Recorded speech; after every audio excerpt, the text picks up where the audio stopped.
Today's mission is the Nalchek strike, and as we all know, Nalchek airfield is deep in enemy territory. So, to delay the defensive anti-air response for as long as possible, we intend to send the deed and strike groups in at low level through the mountains. As insurance, we will send a limited fighter sweep along routes they've been flying for the past 2 weeks. Any bandit response should be limited. However, once the lead deed aircraft announces feet dry, sweepers will attempt to persuade any enemy fighters to move away from the route. If they close within 20 miles of the ingress route, those bandits are to be considered hostile and weapons free is authorized. Do not chase bandits that are too distant to be a threat. 4 additional fighters will be provided for the egress portion of the mission, which begins at striker time on target, which is 0436 Zulu. Same instructions apply, only in reverse. Once all deed and strike aircraft are feet wet, any remaining sweep aircraft and all cap aircraft are cleared to RTB. Sanaki is the only emergency divert available.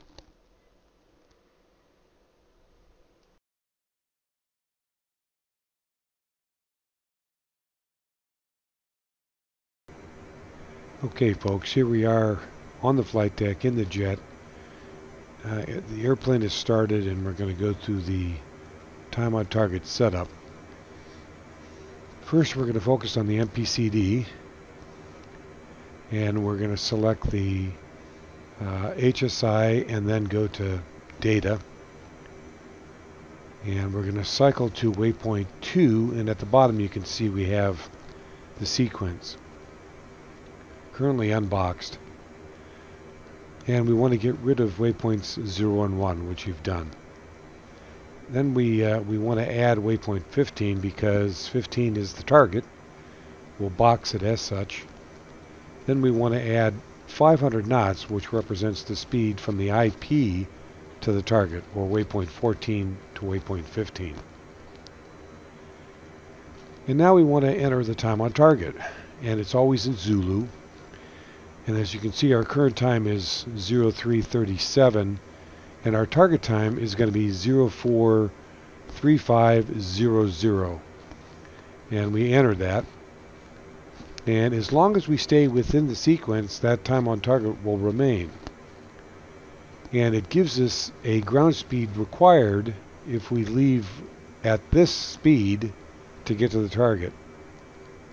So it's pretty slow, so that's really of no use because we don't want to be flying that slow. But we do know that the time from overhead holding here at the boat to the target is just shy of 25 minutes, and it's on the kneeboard card, as you can see right there. And so with a target time of 0435, we know we have to leave overhead holding no later than about 10 after. And so we have time. Now, I'm going to demo a couple of things here. We're in waypoint 2, and if I move to waypoint 1, we're going to lose the time on target. And I'll give you the reason for that here shortly.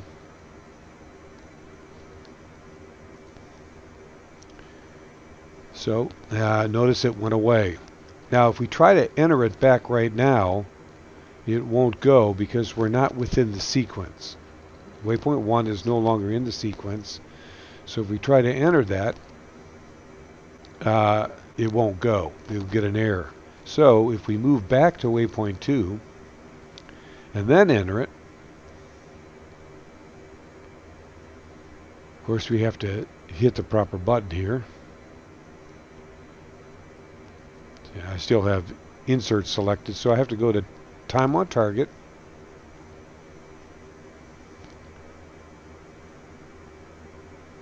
and enter the time 043500, and it works. Now the same thing happens if we move anywhere in the sequence, but once we go beyond 15, we lose it again. So in order to re-enter it, we have to move back within the sequence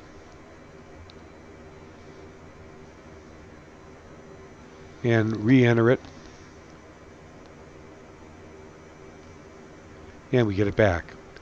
To keep that from happening, we just box the sequence. And now we can move anywhere we want, either in or, well, we can't get outside the sequence because it locks us within that. And so that's how we hold on to the time on target. And that's pretty much it. Our task now is to manage the required ground speed indicated on the HSI display there.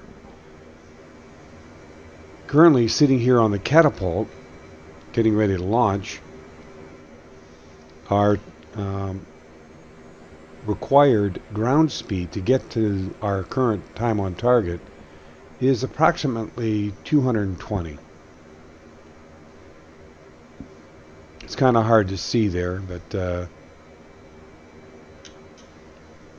it's about 220 knots of ground speed. So obviously we're still pretty early. If you look at the clock, once that number goes away, it's still just 45 minutes after the third hour. So we still have 20 minutes, actually 25 minutes before we really want to leave the area of the ship. So delaying our launch would be one option. So sitting on the flight deck, we'd save fuel, but we're going to go ahead and launch because we're going to go to the tanker.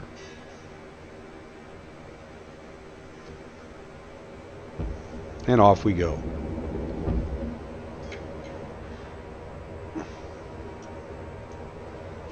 Okay, here we are at the tanker. We've checked in and we're going to plug.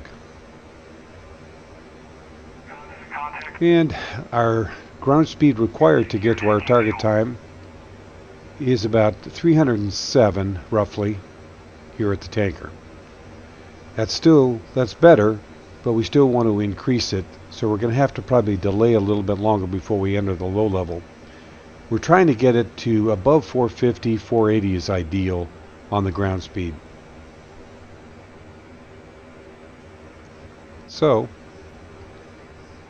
stop refuel. Okay, we're now proceeding away from the waypoint 2, building up time on the required ground speed. And it's up around 435 before I actually start my turn here.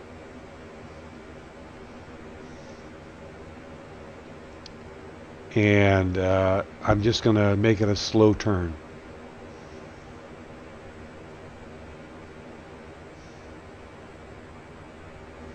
Okay, we're finalizing our turn towards waypoint 2, and we've increased our required ground speed a little bit more to about 477 knots. And at 25 miles from waypoint 2, we'll start our descent, and I'll pull my power a little just so I don't speed up, because I want to increase it just a little bit more. Okay, we're approaching coast in or feet dry, and we've increased our required ground speed to about 484 knots, and that's great, almost perfect. Now our task is to maintain the little caret on the HUD just below the airspeed indicator in the middle. We do that with throttle position. Okay folks, here we are flying up the western side of Ridge 1. And there are 2 ridges that we'll cross on our way to the target.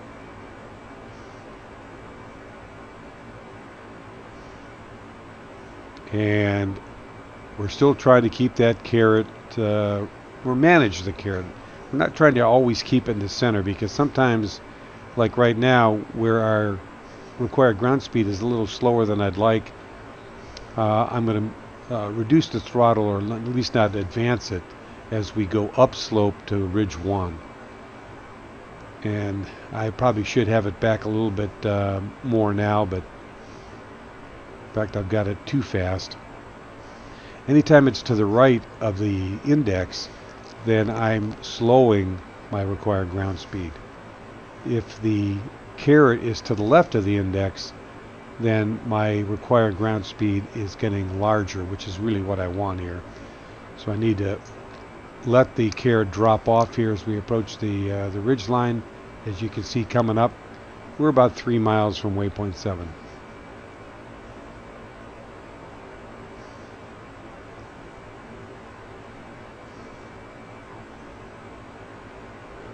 And it looks like our required ground speed at the ridge line is going to be, let's see here, about 471 knots as we cross the ridge. Now there's going to be a tendency to get fast here because you're going downhill, so you really have to manage it. So I've got the throttle way back, and there's the 471 knots of ground speed.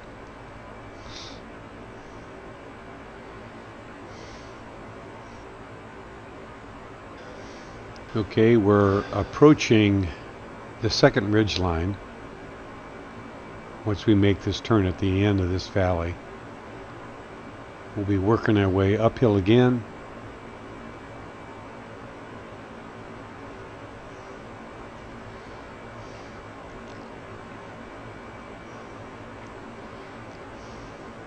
And then once we cross this ridge line, it'll be all downhill.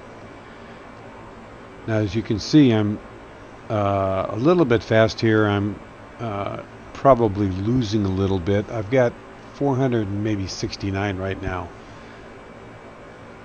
It's just real easy to go fast when you're not paying attention to the carrot as well as you should. You're just kind of trying to fly the valley here. Staying alive, I guess, is important. Okay, so as I approach the ridgeline, I hopefully will lose a little bit of ground speed so I can gain required ground speed. And it looks like it's about 470 knots crossing the ridgeline. So we lost a knot from the previous ridge. Still, it's 20 knots above required, so we're okay. Only 10 knots below the desired. So we're looking good.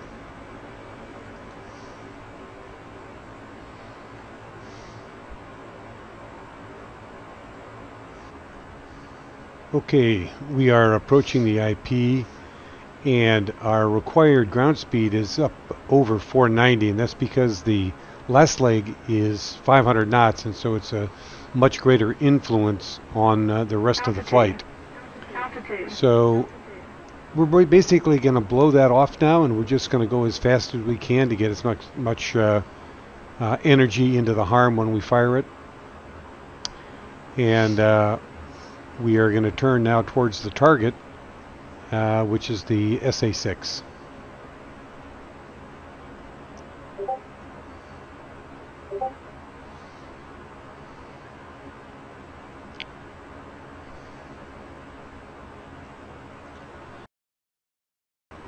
Okay, here we are coming in from the IP to the target, and we want to make sure first that our EW stuff is presentable on the HUD, so we're checking that now, and it looks like it is. So now we want to look for that SA-6 to pop up, and as soon as it does, we want to fire the harm. To make ourselves enhanced, we've turned on our EW transmitter to XMIT, and we've also turned on our attack radar. Okay, there's the SA-6. There's the shot. We'll pull off. Okay. Looks like a kill. After a short delay was set up for the SA-19. We take the shot. And looks like another kill.